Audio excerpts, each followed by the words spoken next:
de l'actualité, Donald Trump se défend face aux accusations d'abus de pouvoir et de trahison. Au cœur du scandale, un appel téléphonique avec Volodymyr Zelensky. Donald Trump, on le rappelle, a demandé au président ukrainien d'enquêter sur Joe Biden, son probable rival pour la présidentielle de 2020, ce qui lui a valu l'ouverture d'une procédure de destitution. On retrouve à New York notre correspondante Marie-Jean Trick. Marie, les démocrates semblent vouloir accélérer ce processus de destitution.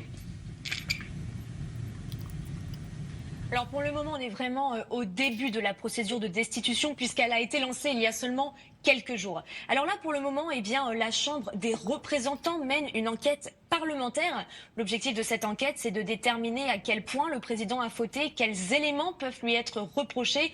Dans le cas précis, savoir à quel point le président Donald Trump a mis la pression sur le président ukrainien afin qu'il trouve des éléments compromettants sur Joe Biden, grand rival de Donald Trump pour l'élection présidentielle de 2020, et sur son fils Hunter Biden. Alors même si on est seulement au début de cette enquête parlementaire, les démocrates ont déjà mis en place des mesures concrètes. Déjà, ils ont demandé à Mike Pompeo, le secrétaire d'État très proche de Donald Trump, de fournir plusieurs documents concernant l'Ukraine et de fournir ces documents d'ici le 4 octobre.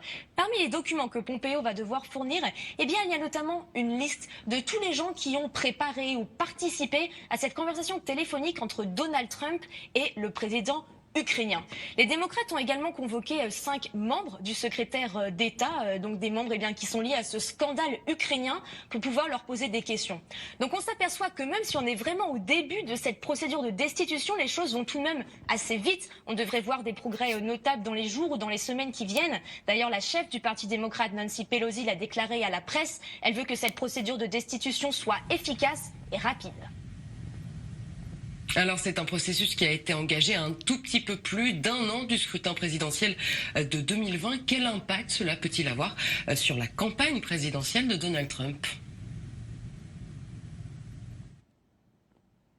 Alors c'est compliqué de répondre à cette question puisque c'est une situation à double tranchant pour Donald Trump.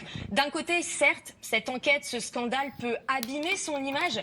La retranscription de la conversation qu'il a eue avec le président ukrainien qui a été rendue publique montre qu'en effet Donald Trump a incité le président, alors pas forcément qu'il a mis la pression, mais qu'il a incité le président à trouver des éléments compromettants sur Joe et Hunter Biden. Et puis surtout, le Washington Post a fait des révélations vendredi. Et ces révélations, c'est que Donald Trump, en 2017, a accueilli plusieurs membres de l'administration russe et leur a dit qu'il n'était pas très inquiet face à cette ingérence russe dans l'élection présidentielle de 2016. Donc tout cela pourrait mener une partie de la population américaine à se dire: est-ce que Donald Trump est prêt à demander à l'Ukraine d'interférer dans cette élection présidentielle de 2020? Et ça, c'est une question qui pourrait blesser l'image de Donald Trump. Alors après, on peut aussi dire que toute cette affaire peut bénéficier à Donald Trump, puisque le président américain a souvent tendance à se présenter comme la victime du camp démocrate. Il dit souvent que les médias, que les démocrates le harcèlent. Il parle souvent de chasse aux sorcières. C'est l'une de ses expressions de prédilection. Or là, il y a peu de chances ou peu de risques, ça dépend comment on voit les choses, que cette procédure de destitution aboutisse. Puisqu'une fois que l'enquête parlementaire est terminée, c'est le Sénat qui va voter. C'est le Sénat qui va décider si la destitution doit être effective ou non.